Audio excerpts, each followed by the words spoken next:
Hello అందరికీ welcome to my channel crazy thoughts with Valli. ఈరోజు నేను పెసర పునుగుల కూర చేస్తున్నాను. సుబ్బయ్య గారి హోటల్ లాంటి పులుసు చాలా బాగా వచ్చింది.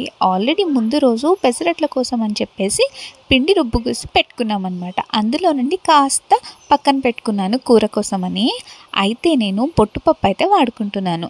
పిండిని గట్టిగానే రుబ్బుకున్నాను నేను. ఇలా కడాయిలో ఆయిల్ వేసి చిన్న చిన్న పునుగులు వేసుకోవాలి. ఇందులో సోడా ఏం అవసరం లేదు, మామూలుగానే వేసేసుకోవచ్చు అనమాట పునుగుల్ని. రెగ్యులర్గా అయితే ఆంధ్రాలో అయితే చాలా ఎక్కువ చేసుకుంటారు ఈ కూర. ఈ పునుగుల కూర కానీ ఇంకా బూందీ కూర కానీ చాలా బాగా చేసుకుంటారు. మన వాళ్ళకైతే బాగా తెలిసి ఉంటుంది. కాకపోతే ఇక్కడ హైదరాబాద్ వాళ్ళకి అంత ఎక్కువ తెలియదు. ఎప్పుడైతే సుబ్బయ్య గారి హోటల్ వచ్చిందో అప్పటి నుంచి ఈ పునుగుల కూర అయితే ఫేమస్ అయిందనమాట. ఇంతకీ చెప్పడం మర్చిపోయి ఆ పిండి నేను రుబ్బలేదు, మా అక్క రుబ్బింది. సో అక్కకి ముందే చెప్పానమాట, అక్క కాస్త పిండి పక్కకు పెట్టు, కూర వేస్తాను రేపు అని చెప్పేసి. నేను ఆయిల్ కూడా ఎక్కువ వేసుకోలేదు, కొన్ని కొన్ని పునుకుల కిందే వేసుకుంటున్నాను. అంటే ఎక్కువ పిండి లేదు కదా, మళ్ళీ ఆయిల్ అంతా వేస్ట్ అవుతుందని చెప్పేసి కొంచెమే వేసుకున్నాను. అలా చూపించినట్టు కిందంతా కాలాక పునుగులు ఏవైతే ఉన్నాయో కొంచెం పైకి తేలుతాయి అన్నమాట. తర్వాత రివర్స్లో తీసి పెట్టుకోవాలన్నమాట. అంటే కాల్చుకోవాలి, అటు ఇటు బాగా కాలాలన్నమాట. బాగా కాలితేనే లోపల కూడా బాగా ఉడుకుతుంది, లేకపోతే పచ్చి పచ్చిగా ఉంటుంది, కూర కూడా బాగా పాడైపోతుంది, అంత టేస్ట్ రాదన్నమాట. సో అటు ఇటు మొత్తం అయిపోయాక మనకు పునుగులు అయితే రెడీ అయిపోతాయి. ఇలా నేను గిన్నెలోకి అయితే తీసుకున్నాను. మధ్యలో కొన్ని నోట్లు కూడా వేసేసుకున్నాను అనుకోండి.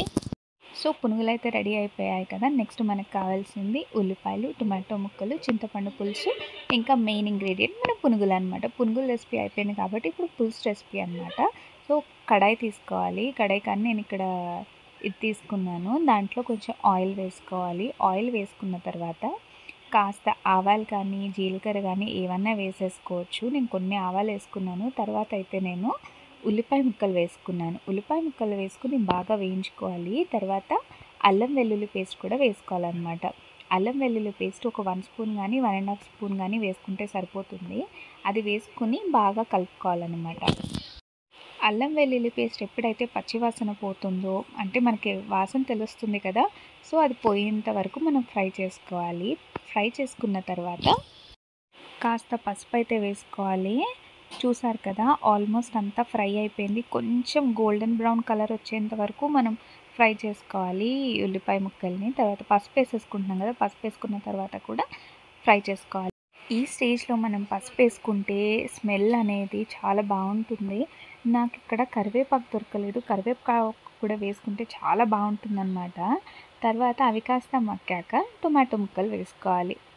ఇది టొమాటో ముక్కలు అనేది ఆప్షనల్, నేను కొంచెం గ్రేవీగా ఉంటుందని చెప్పేసి నేను టొమాటో ముక్కలు వేసుకుంటున్నాను. సో టొమాటో ముక్కలు మొత్తం బాగా మగ్గాలన్నమాట. అంటే కొంచెం పేస్ట్ లాగా అయిపోవాలి.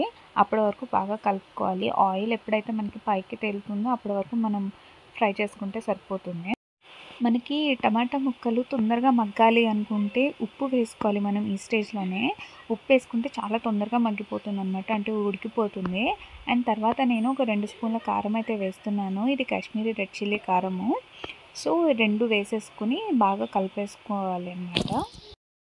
సో చూసారు కదా, మొత్తం కలుపుకోవాలి. ఉప్పు కారం మొత్తం అంతా పట్టేలాగా కలుపుకున్న తర్వాత ఇక్కడ నేను ఉల్లిపాయలు కొన్నే తీసుకున్నాను. మీరు కొంచెం గ్రేవీ కావాలి అనుకుంటే కనుక కాస్త ఉల్లిపాయలు ఎక్కువ తీసుకోండి.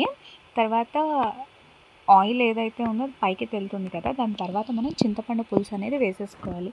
ఈ స్టేజ్లో మనం పునుగులు వేసుకున్నాం అనుకోండి, మనకి ఇవి పునుగులు అయితే మొత్తం వాటర్ని, ఆ జ్యూస్ని మొత్తం పీల్ చేసి మొత్తం మెత్తగా అయిపోతాయి అన్నమాట. సో ఇప్పుడు నేను చింతపండు పులుసుని వేసుకున్న తర్వాత కొన్ని వాటర్ ఎక్సెస్ వేసుకున్నాను. అలా అనుకున్నప్పుడు మనకి కొంచెం చిక్కగా అవుతుంది అనమాట. దగ్గర పడిన తర్వాత తక్కువైపోతుంది అనమాట పులుసు అనేది. తర్వాత నేను పునుగులు అయితే వేసేసుకుంటున్నాను. మొత్తం పులుసు అయితే మొత్తం ఉడికిపోయింది, ఆల్మోస్ట్ ఉడికిపోయి దగ్గర పడ్డాక మనం పునుగులు అయితే వేసుకోవాలి, లేకపోతే పునుగులు పాడైపోతాయి అన్నమాట.